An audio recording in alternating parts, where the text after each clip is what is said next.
Mr. Chairman. Thank you, Mr. Chairman. Thank you all very much for being here today. With a show of hands, would you please let us know if, in fact, you have met the witnesses, before the witnesses, with Mr. Lucas St.Clair or other representatives who are in this language? Mr. Stanley, have you met with Mr. St.Clair? No. Okay. Mr. Sanacondro, during your meeting with Mr. St.Clair, were you ever presented with a specific build-out plan for the proposed development, including roads, amenities, visitor centers, bathrooms, and an entrance to the property? I think the entrance is still up in the air. We had several meetings right here in the Millinocket area about a year ago at this time. It seemed that the target was always moving, and of course the acquisition boundaries also included other land holdings. So I met with Lucas probably 2 or 3, maybe 4 times over the years, and I think we have a lot in common, but what we don't have in common is pretty big. Mr. Myers, yes, sir. In meeting with the representatives of the landholders, were you given clear indication of where the entrance would be to this presumed national monument? The reason I ask that is our office and myself have met with Mr. St.Clair a number of times, and it has always been presumed and indicated to us clearly that the entrance would be in the Millinocket area. Excuse me. However, if I'm not mistaken, recently Mr. St.Clair said otherwise, that the entrance would be about an hour, 15 minutes or so towards the northern tip of the property in the general pattern area. What is your understanding of this, sir? Well, I have met in the past several times with both Lucas and Roxanne, and the only road access they actually own is up on the Baxter Park Road up by Madagamon, which is essentially at the opposite end of the park from where we are now. Everything else is by easements, and these were traditionally logging company roads, and still are. There are easements and agreements for use on those roads. There is recreational use. A lot of those roads can be snowmobile trails in the wintertime. We lost a significant trail that traveled north, essentially north to south through their property when they originally bought it. And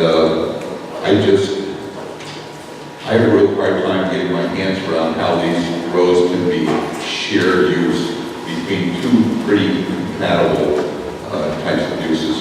Thank you. Chairman Bishop, if the owners of this property give this land to the federal government and the President of the United States with the authority he has today to accept this land, and then so designates it a national monument, after that happens, is there any opportunity for the state, for our local communities, for the congressional delegation to weigh in and demand specific management practices such that the property can be managed, lumbered, and we can make sure there are recreational uses that are designated in this land, or is it too late? Well, actually, it's too late for local government. You can still introduce a piece of legislation to do it, or the new president could mandate that.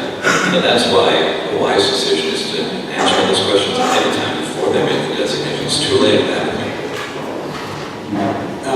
Congressman Westerman, you're a professional forester. 35 years ago, we had a horrible infestation of spruce buckthorn that decimated a significant part of our working forest. There is a problem brewing in North America and Canada with the same issue. If that were to find its way into our working forest, what opportunities exist if this land becomes the property of the federal government to deal with the spruce buckthorn epidemic and harvesting that fiber before it is destroyed, and what happens if there are forest fires on this property? be a spruce bloodworm expert. My understanding is it's an insect that has an outbreak about every 40 years, maybe in the 80th year. It's a very severe outbreak. I think the last one here was in the 70s. But to react to that spruce bloodworm quickly usually involves harvesting fir trees because that's the first tree that the bloodworm attacks. If this were a monument, all the trees would be considered part of the monument, and it could probably take a year or more, if ever, to be able to get a plan in place to go in and harvest the trees to help salvage the forest and maintain forest health. The problem with that, it would not only affect that area, it affects surrounding areas of private land. And then you eventually get insects kill or weaken trees. You get an increased fire danger, which also threatens the property around it. So being able to maintain that decision and not yielding that to the federal government, I think is a decision that everybody needs to weigh very heavily as to whether they want somebody in D.C. making that decision or do they want somebody here on the ground making those decisions.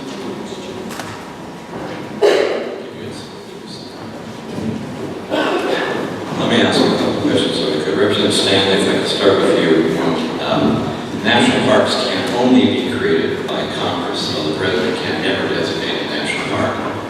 And without a constant plan as well as planning document going through this first, it's actually not going to happen in Congress. And those people who think the monument would be the initial step towards a park, that's naive thinking. That's not going to, it hasn't happened before, it's not going to happen again. But one of the things that could happen is the kind of local support. So you actually passed a piece of legislation this last session that mandated that Maine legislature have to approve any national monument. Why did you do that? Because the reason why we did that is right now the state has no say on any of this. They just sit back